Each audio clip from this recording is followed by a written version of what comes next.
In the first webinar of this series, I spoke about some of the challenges or the realities of being an accountant in Ireland today. Being hit by change after change. And these aren't just small changes, but substantial wholesale changes that fundamentally impact how we operate on a day-to-day basis. Rewriting of company law, a rewriting of financial reporting, new auditing standards, just to mention a few. And then we're dealing with an always-on, instant response-seeking client base who's increasingly armed with research, looking for an immediate top-of-head response on matters that they may not even see the full complexity of. We see the challenges day in, day out. We should do. You know, with over 65% of firms in Ireland as clients of ours, we see the impact this is having on you. We hear you. We understand what you're going through. In the second webinar, I explained the essential role that I think accountants can play in their clients' future success. You know, our goal is to give you everything you need to create an outstanding business for yourself and for your clients. And if we can achieve our goals and help you achieve yours, just think of the impact we can have. You know, I asked you to think about what impact you could have with your clients if you had the time and the headspace to actually help them grow and develop their business, instead of just spending your days neck deep in compliance. Now, this doesn't have to be done through delivering anything fancy. You know, it's amazing the stories that we hear when accountants have the time to just chat to their clients, you know, without having a pressing deadline or an emergency, and the impact that it can have on their future success. And here's the thing. We can't escape from the realities. It is what it is. Regulations, legislation, it's going to change. And in fact, I think the rate of change is only going to pick up, you know, as everyone struggles to keep up with technology. So the question really becomes, what are you going to do? Are you going to try go it alone? Are you going to bury yourself in research, reading every line of all the acts, the standards, the case law, and trying to make sense of it all? Are you going to spend your time stuck in the minutiae, or are you going to spend the time where you can add the most value? Client-facing, forward-looking, helping your clients build profitable and rewarding businesses. And in so doing, building an outstanding business for yourself. Hi, I'm Micheál O'Neill, and you're very welcome to Webinar 3 of the KnowledgeHUB webinar series.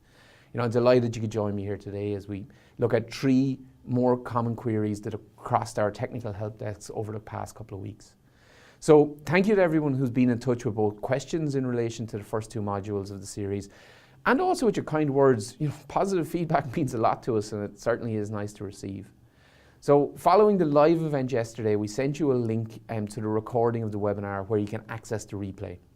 If you did not get an opportunity to download the supporting documentation yesterday, simply follow that link in the email yesterday, and you'll be able to access all the documents from there.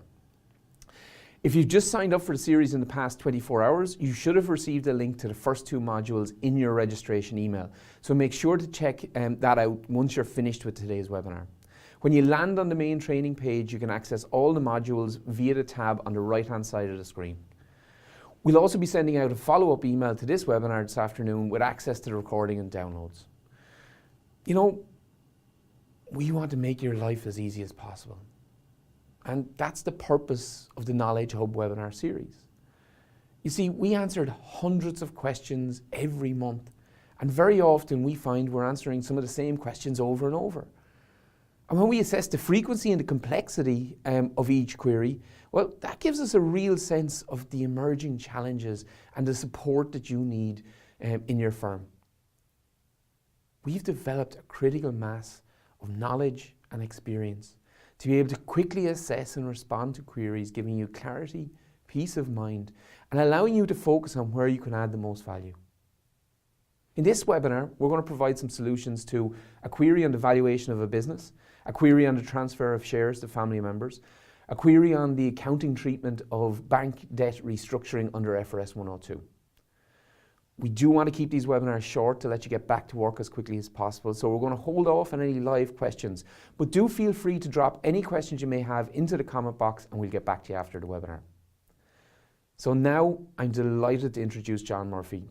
You know, most of you will know John, but for those who don't, John heads up our OmniPro Tax and Legal and OmniPro Company Secretarial divisions. He's a chartered tax advisor who advises clients in practice on a range of issues from income tax, tax planning, restructuring and exit planning to revenue audits. John is our resident financial reporting and company law guru, and he also does a lot of work with company valuations and pre-sales restructuring. So John, thanks for joining today. Back in the hot seat again for another 3 queries. Absolutely, yeah. Okay, so John, today we've got 3, I suppose, covering off. We've got a bit of corporate finance in here, we've got some tax, company law, and also some FRS 102 on restructuring. Now, for the first one, we're looking at a manufacturing client has requested a company valuation, 40% shareholder wants to exit. What do I need to consider when valuing the company? What's the best format for the valuation? And what is revenue's current standing on valuation? So we've got a loaded one here. Yeah, I suppose now, a lot of practitioners around the country, obviously, they're involved to a certain degree of valuation, but there are errors that are consistently being seen in relation to the valuation. So I suppose what I always do first, we've included in the downloads checklist that you'll give to the clients on a request list for any valuation that should cover off, it goes through each, do you have a shareholders agreement, what percentage you purchase, who's the buyer, who's the seller. It's all needed as part of your valuation. So that's a handy checklist that you can give out as part of doing your valuation so you can get the information that you need. So the key thing is always look, what are the circumstances for the valuation? In this particular question, you have to ask what's happening. Are you giving it to your sons, your children? Is it for a potential purchase, management buyout team to get a valuation for the company, or for the client to get an indication of their value of that company? So they're the questions that you're going to ask first. That has an impact because if you're connected, let's say if I have a company and I'm going to transfer maybe 25% to my son or daughter, in that particular case, there's special rules that come into play from a tax perspective in relation to connected persons because you're within the family in that particular case, your relatives. So that can have impact because when there's connected parties involved, there's different valuations for different taxes. So let's say I'm gifting 25% of my company to my children, and the other 75% is owned by myself and my wife. What do I need to consider here? Well, okay, from a CGT perspective, we can say, look, we are disposing of 25%, and we can take into account minority discount because CGT allows that. Section 550 allows you to do minority discount. From a capital acquisition tax, assuming that the son is not paying for it, we have to ignore minority discount. So let's say our 40%, in this particular example, let's say if we value the company at 100,000, 40% by 100,000, 40,000. So that's what you take as the valuation for capital acquisition tax. To go back with CGT, you take probably 40% of 100,000, which is 40,000, and then you'll discount that potentially by 35 to 40% because of the 25% shareholding to come back to whatever 25k from a CGT perspective for disposal. Me disposing of those shares. Likewise, stamp duty has other different rules in relation to minority discount when it's between families. You only look at the transaction. So if myself and my wife were given 10% in a company to our son, when you're looking at it from a CGT perspective, on minority discount, you're looking at that as 20%. Whereas from a stamp duty perspective, you're looking at it as being a 10% valuation. Say you don't have to look myself and my wife together, it's just yourself in isolation in relation to that. So that is the importance of getting the valuations, who they are, if there's connected persons within there. I suppose too often you'd see valuations being done. Let's say there's an exercise done here, we want to value the company. The valuation of the company is done, and it's done as 100% valuation. That's all fine if 100% is transferring.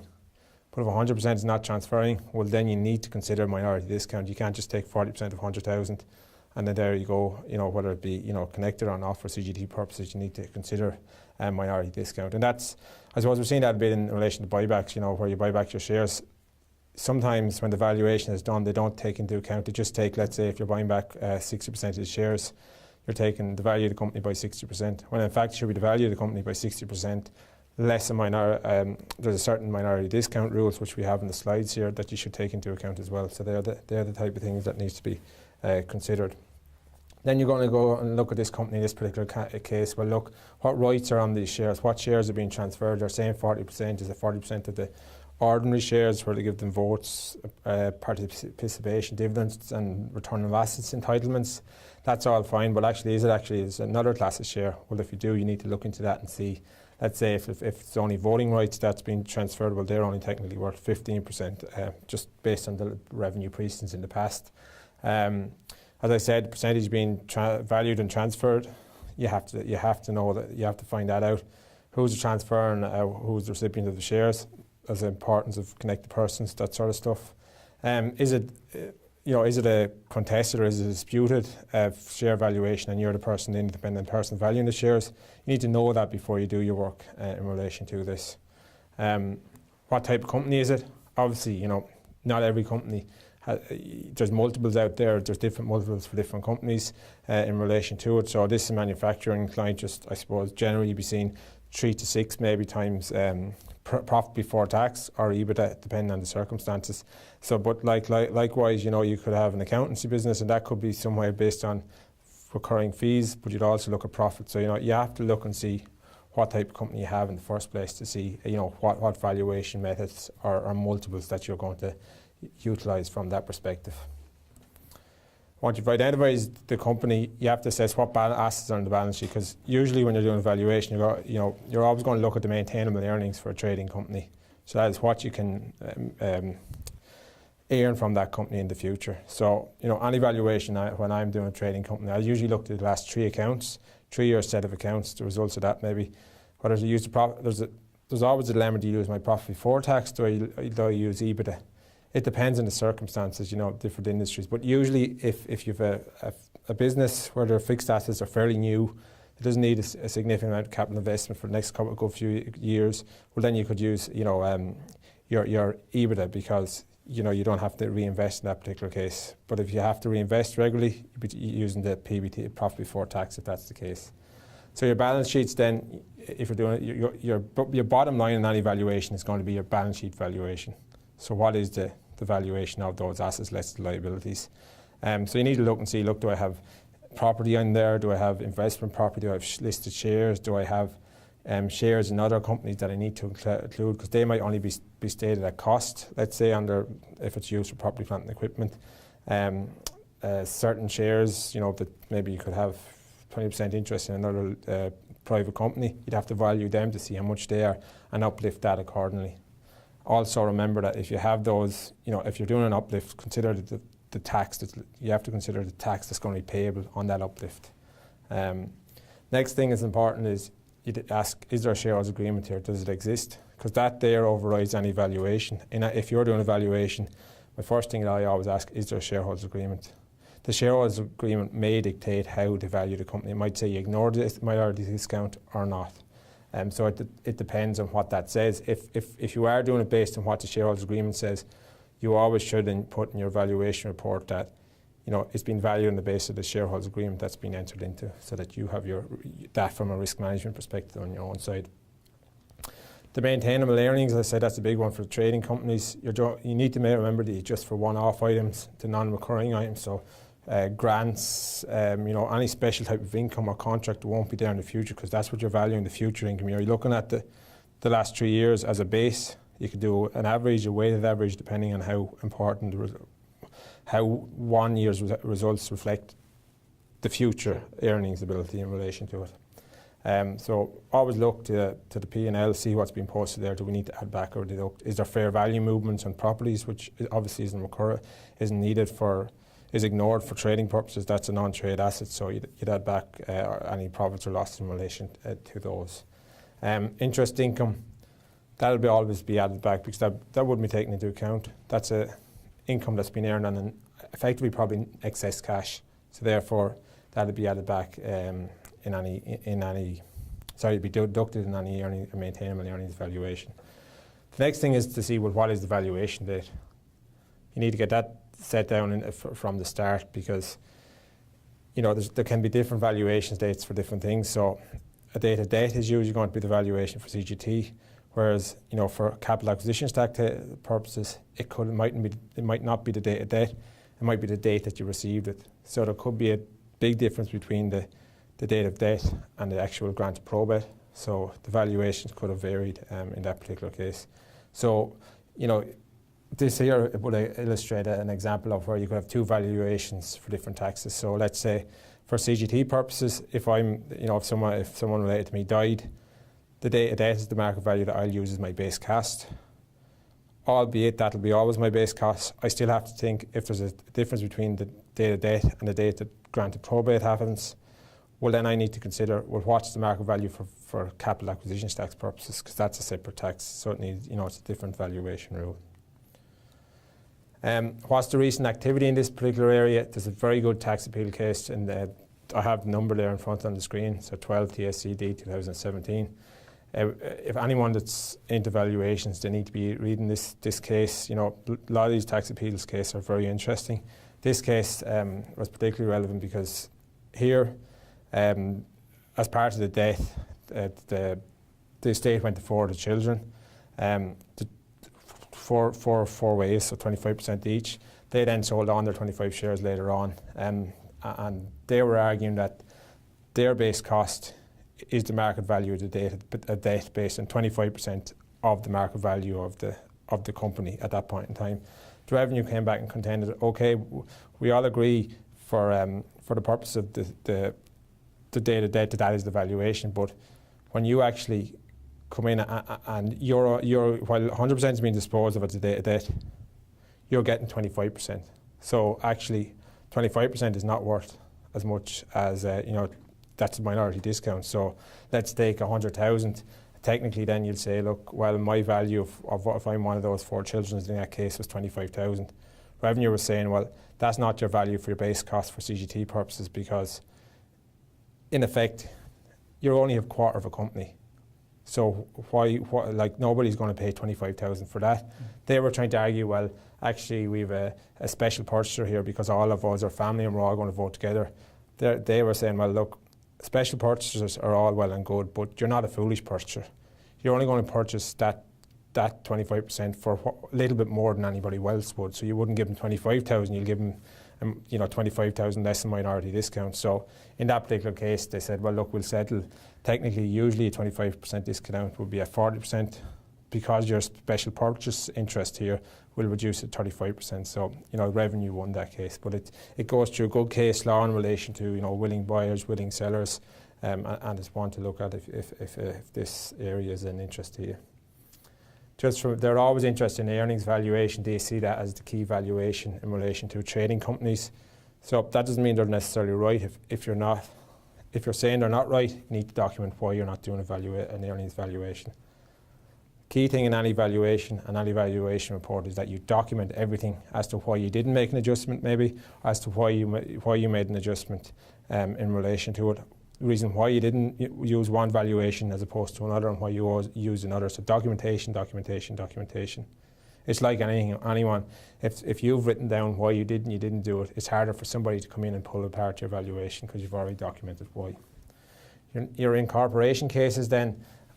They do expect to see notional salary, so I might have a sole trader business and I'm earning 100,000, but actually myself and my wife and my child work in the company. So technically, for us to replace 3 people, because sole trader income will exclude any of our wage because it's a sole trader. So we'd have to say, well, actually replace our 3 wages. If someone bought our business, they'd have to pay us, let's say, 75,000. So then technically, your maintainable earnings are only 25,000 in that particular case.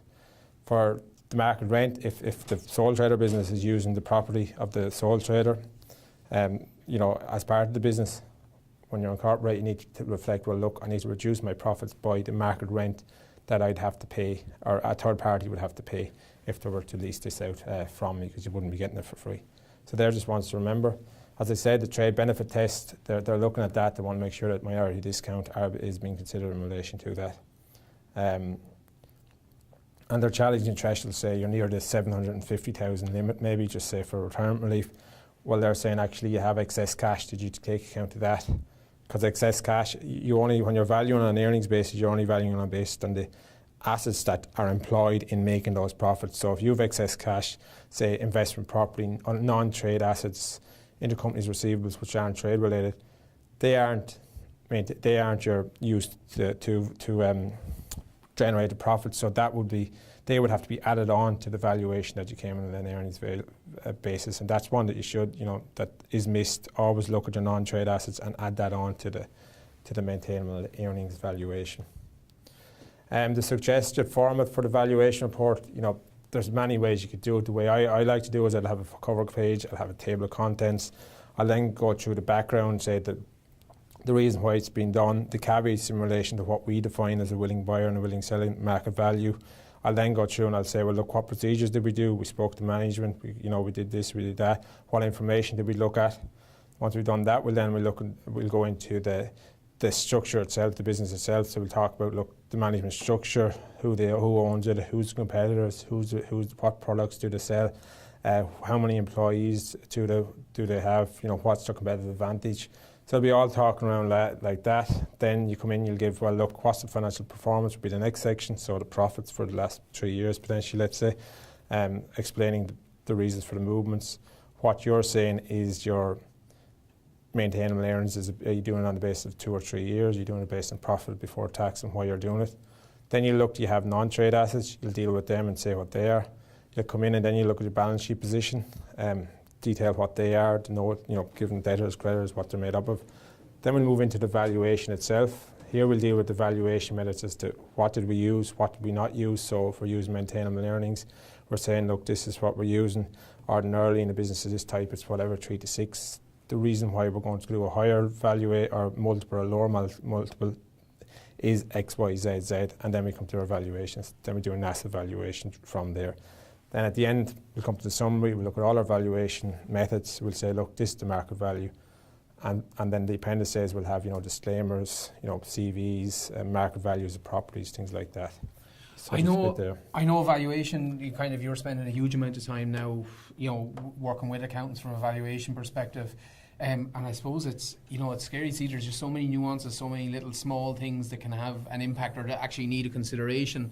And I suppose, you do work with people on many different levels. So some people it's a full out and out valuation. For other people it's more of a evaluation, appraisal and feedback on it. Yeah, and sometimes it is when there's a third party not involved always in, maybe you're not, they're giving the tax advice or something like that, that it's always harder for revenue to, I suppose, poke holes in someone that hasn't been involved in the other side of the transaction either. So that's always another reason why it's done. And as you say, sometimes I go out to value places because I like to see if it's a manufacturing place, but what is it like. Other times, you don't need to.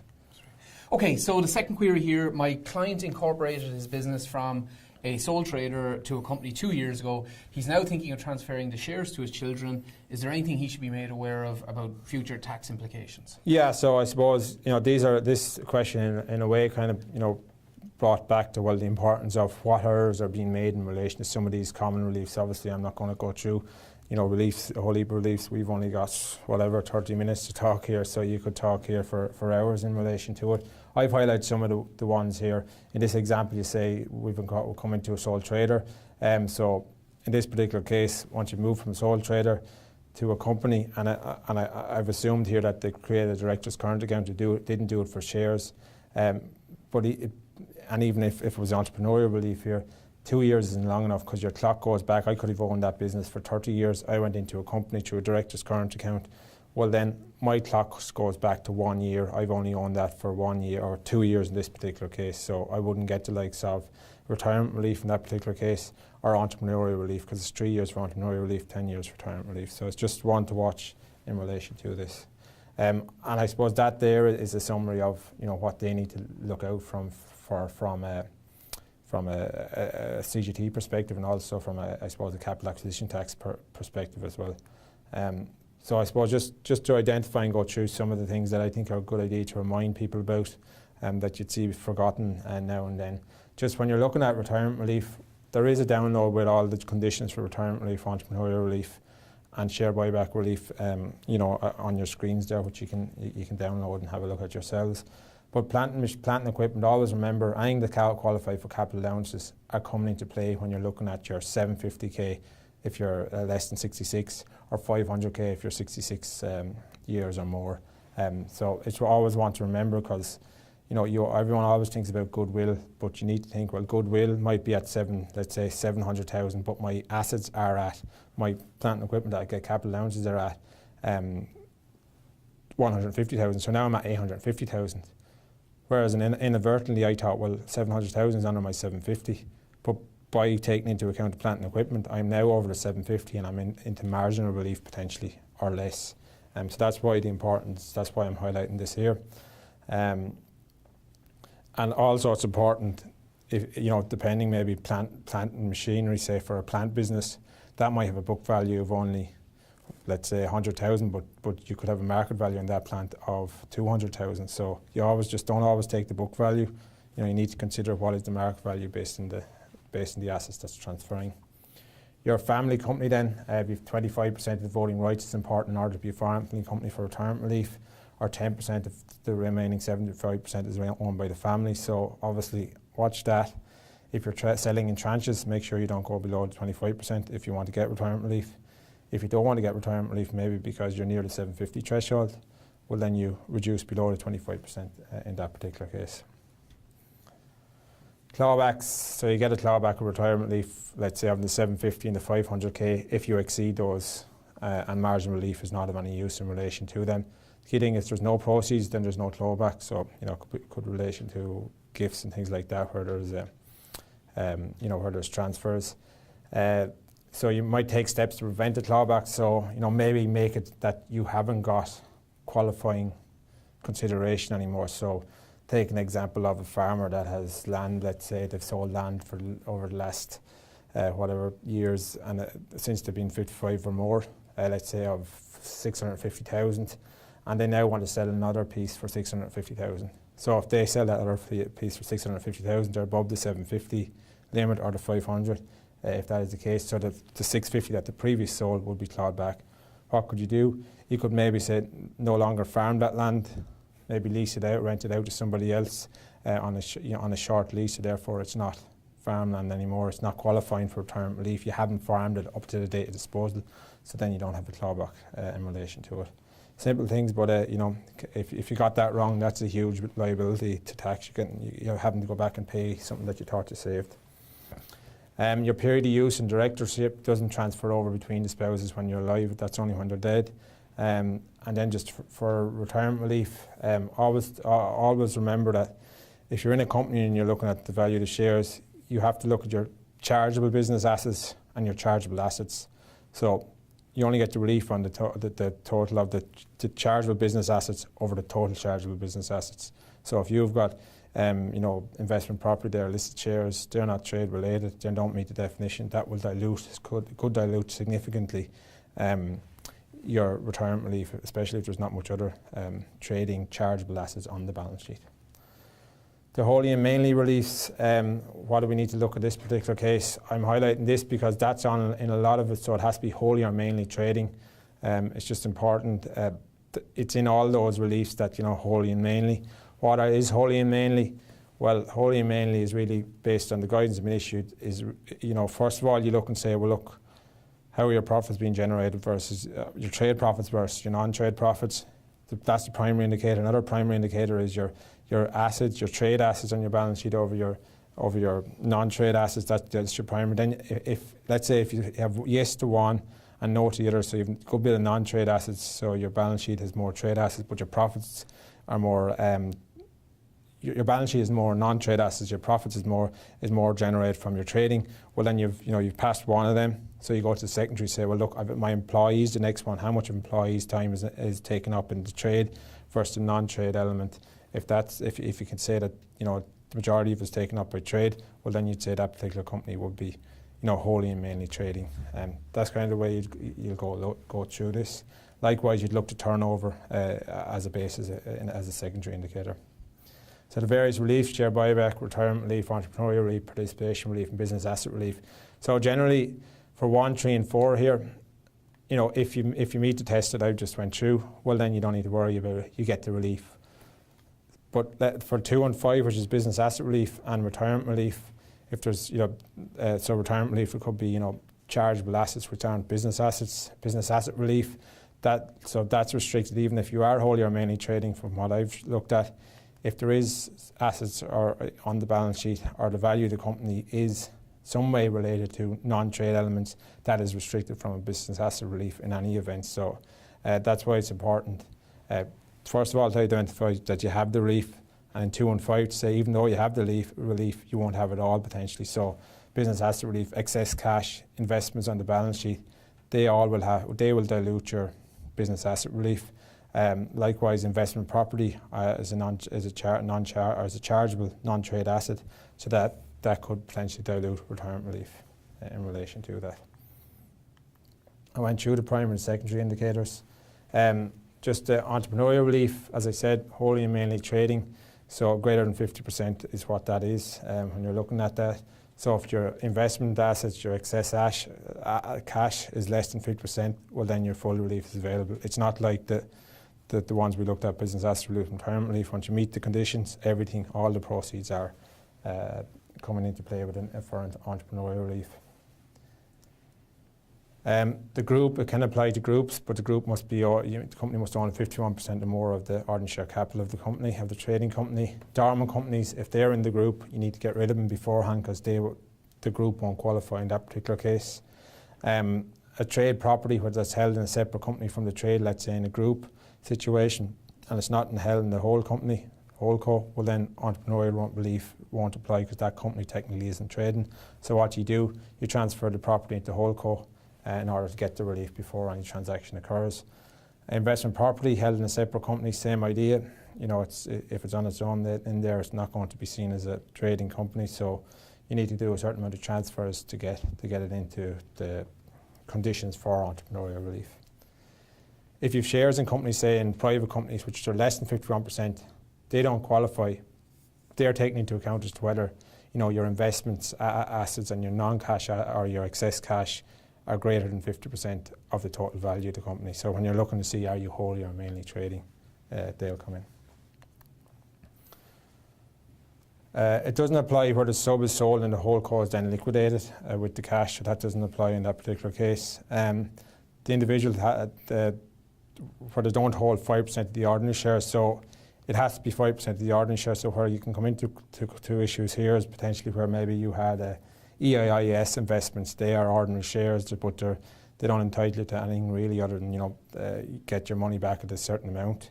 But they are ordinary shares as defined in the legislation. So if you had, you know, only 2 shares yourself and you issued 100 shares to the EIS investors, well then that would create an issue. You wouldn't have the relief because the 5% isn't met. You can maybe solve that by doing bonus issues, things like that, but you know, they're things to watch. Just remember, entrepreneurial relief is on chargeable gains, it's not proceeds. Retirement relief is on proceeds.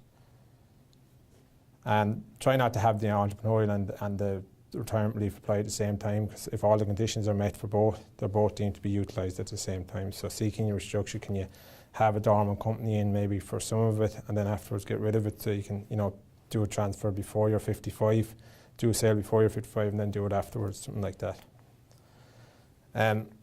So I suppose you just need to ensure the timing is right too. I've given an example there in relation to this. You know, employees, they'll get entrepreneurial relief if they hold the 5%. I've gone quickly through that because there's a bit in it, but hopefully that gives you a little bit of nuggets to keep with you. Super. Okay, thanks a million, John. So the third query now we're going to look at, I have a client who has restructured their debt with the bank. It's been split into 3 tranches, each with different terms and possible future forgiveness if certain conditions are complied with.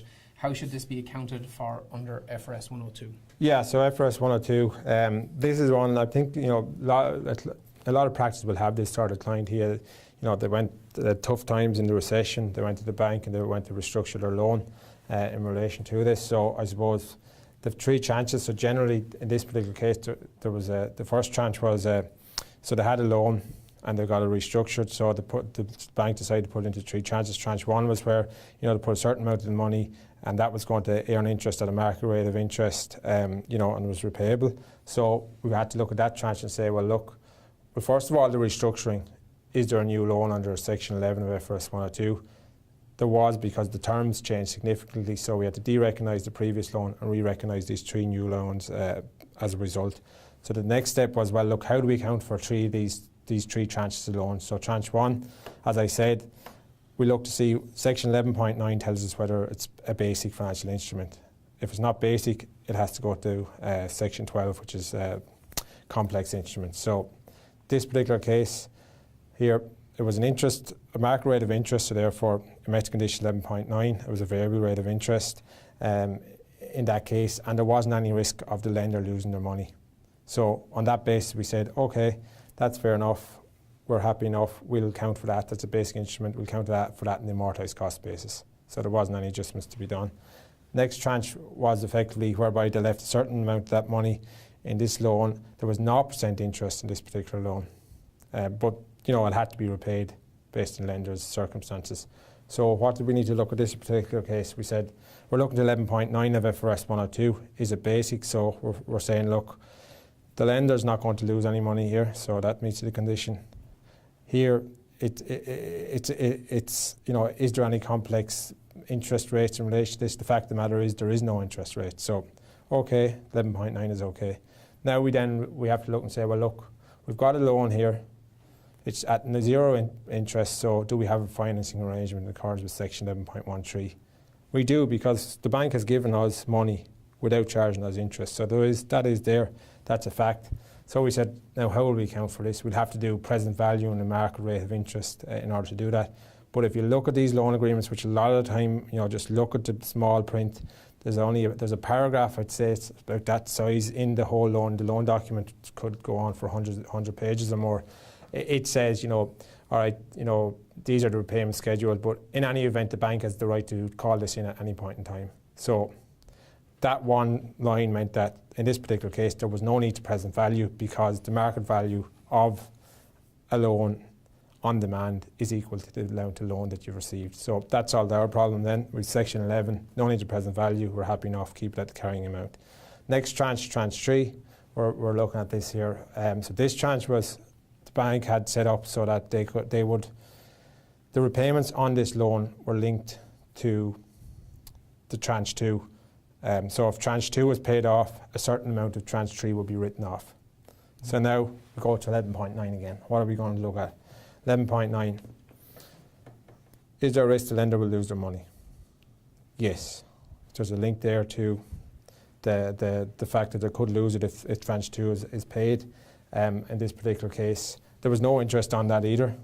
So, there is no interest, so there's no funny things in relation to that. We say, okay, that is 11.9, but the fact that they're going to lose their money, we can't be basic in that particular case. It can't be a basic instrument. So we're into complex financial instruments in section 12. So I suppose if we just look at what is permitted to be accounted for where you have a liability. So section 12 says, section 12.8 says, if you have a liability, you can only recognise that if it's held as part of a trading portfolio, which it wouldn't be in here because we're not involved in buying and selling loan. Is a derivative financial instrument? It's not. It's nothing like interest rate swaps, foreign exchange contracts. And the other out is where it's eliminating accounting mismatch, which it wasn't, or if the instrument contains an embedded derivative. So you're not permitted to fair value if any of the if you don't meet those conditions. So the one we were looking at here in this particular loan was, look, we have an instrument, there is an embedded derivative. I know people are saying, embedded derivative, I thought I'd never have to know about them, but the embedded derivative is in just this loan, which is happening, it is a popular loan. I've seen them in a couple of clients, a few clients that I've looked at. The embedded derivative is effectively the linking of the repayment of the tranche 3 loan to the tranche 2 loan. So we're saying, okay, we have an embedded derivative, so we might have to fair value here, but is it closely related? So we then said, well, I suppose as a result of the fact that this loan here, tranche 2, is all intertwined within the whole loan, we would say that it is closely related. And on that basis, section 12.11 says, well, where you can't fair value your loan because company law doesn't allow it, and neither is FRS 102, then you go back to the amortised cost model. So you're back to the amortised cost. But let's say you did make the argument that it isn't closely related, then there's another get out there. Well, look, is it linked to non-financial variables that are specific to the party to the contract? So the linking of the repayments to tranche 2 is very much linked to the party, so the company itself, because they have a business. So whether that business does well will depend on the management in them, the management team, the location where they are. So that'll dictate whether they'll be able to pay off tranche 2, and which will ultimately dictate whether tranche 3 is paid off. So even in that case, you'd still come back to the same thing to say, well, look, In this particular case, we're not permitted to do it under FRS 102. Now we know, well look, we've said we can't fair value this, although it should be fair valued. FRS 102 doesn't allow it. Section 12 says we can't, and so does company law. Now we're back to Section 11. We still have this, okay, Section 11, we need to consider present value and market rates of interest. But same as we had in Tranche 2, that little clause in the loan agreement, on demand, means we don't have to worry about present value, and so it's at the carrying amount in there. And it's important that that isn't written off until the bank gives the go-ahead to say we agree to the write-off. So don't try to write off that at any stage until you get formal agreement. Excellent. Well, thank you very much, John. Insightful as always. I know there are three very, very complex areas, and really we just wanted to point out some of the nuances there, so thank you very much. Okay, so that wraps up the third module in our KnowledgeHUB webinar series. We heard some intriguing insights from John on this webinar. You see, sometimes it's the small things that can trip you up. The date ordered documents are signed, or the order of steps in a process. This may seem unfair, but the reality, that's what it is today, and undeniably even more so in the future. When I'm out and about at events talking to accountants, one common theme that emerges is, oh, sure, it used to be so much easier back in the day.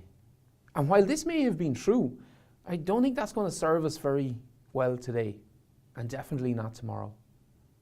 So you have to ask yourself, are you and your team going to try go it alone, getting constantly sidetracked down technical rabbit holes? Or are you going to invest your time where you can get the greatest return for your firm and for your clients? Well, if you're interested in leveling up you and your team's knowledge and impact, we're going to have a really exciting announcement for you tomorrow. For the past number of months, we've been working hard developing possibly one of our most impactful platforms to date, KnowledgeHUB. KnowledgeHUB gives you the priority response access to our internal team of experts. Imagine what it would feel like to have John, Garrett, Neil, Anne, Sinead, Des, Yvonne on your team. Available for quick sanity check questions or detailed responses or getting to the root of a client issue before coming up with the best solution for them. And all without having to carry the full-time cost. Imagine not having to waste hour after hour of chargeable time with your head buried in legislation or the acts, researching questions, queries and solutions. Imagine having support that spans audit, financial reporting, company law, tax, regulation, corporate finance, and insolvency. Support that understands how they all overlap and interact and can provide you with a solution that takes it all into account. Now imagine that you have access to a centralized knowledge base of hundreds of queries that builds week after week. As we respond to live queries, we'll post generic sanitized solutions inspired by the query to the knowledge base. Imagine your entire team having access to KnowledgeHUB, which is underpinned by the latest technology, an entirely new platform with advanced search technology, forming the technical spine of your firm, both providing real-time solutions and developing their own expertise and knowledge. A service that both saves your firm time, money, and stress, and actually enables you to provide a higher level of service to your clients. A platform that gives you competitive advantage in the marketplace, that will improve your customer service and turnaround time. Imagine somebody in your corner 24/7 whose primary goal it is to help you build an outstanding business for you and your clients. Look, this webinar isn't about the platform, but I'm just so excited about the launch of KnowledgeHUB, and I wanted to let you know that I'm going to be sending you a very special founders offer tomorrow. Now, we don't normally do this.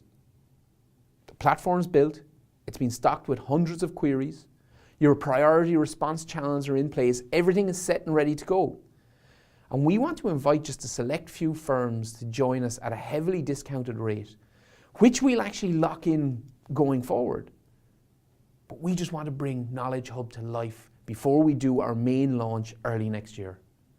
As a result, we're going to have a very, very short deadline on this launch. So when you see my email tomorrow, please make sure to take action. We'd love to hear your feedback. And if you're live right now on the webinar, you can leave us a comment. If you're watching the live stream on Facebook, you can comment there. Or if you're watching this as a recording, make sure to drop a comment below and we'll take it from there. I look forward to hearing from you. For myself and John, thank you for your attention and all the best for now.